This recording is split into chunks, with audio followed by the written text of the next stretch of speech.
Баяғыда бір бағбан болыпты. Ол өз бағында тек ең асыл, ең әдемі гүлдер мен ағаштарды өсіріпті.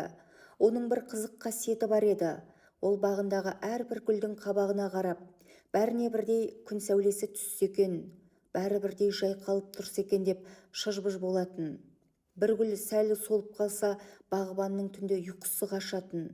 Бәлкім мен дұрыс су құймадым ба? Бәлкім көлеңке түсіріп алдым ба деп өзін кінәлайтын. Тіпті күннің ыстығына шыдамай тұрған гүл үшін өзі күнге қалқан, көлеңке болып тұратын. Ол бәрінің көңілінен шыққысы келді. Бағындағы гүлдер де жақсы еді. Бірақ біріне су көп керек, біріне күн керек. Бірін аяласа, екіншісі тасада қалып қоя беретін. Жылдар өтті. Бағбан әбден шаршады. Бір күні ол айнаға қараса, өз жүзінің де солып, қабағының тас болып қатып қалғанын байқады. Ол гүлдерге мейіріммен қарауға да шамасы келмей, іштей суып кеткенін сезді. Мен жеңілдім, деді ол бір күні бағының ортасына отыра кетіп. Мен бәріңді бірдей бақытты қылғым келіп еді, бірақ табиғаттың заңына қарсы тұра алмадым. Менің де жүрегім тасқа айналды. Сол сәтте қасынан өтіп бара жатқан бір кезбе жолаушы тоқтап былай деді: сен жеңілген жоқсың, бағбан. Сен жай ғана тәңір болудан бас тарттың. Бәрінің көңілін табу, бәрін бір толқында ұстау адамның қолынан келмейтін іс.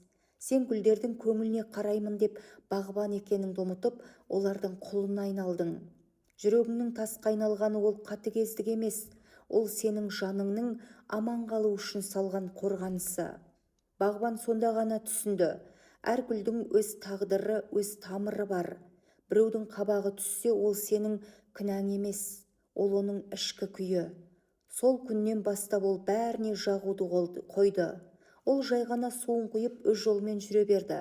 Қызық болғанда ол тас жүрек болып, бәрін өз еркіне жібергенде ғана бағы бұрынғыдан да еркін, бұрынғыдан да әдемі жайқала бастады. Өйткені енді ол гүлдердің көлеңкесі емес, еркін бағбаны еді. Кейде жеңілдім деп мойындау ең үлкен жеңістің басы. Бұл өзгенің қалауынан босап, өз болмысыңа оралу. Сіздің тас жүрек болып бара жатқаныңыз жүрегіңіздің өзін өзі емдеу тәсілі ғана. Өзіңізге тым қатал болмаңыз. Енді сіз ешкімнің алдында қарыздар емессіз.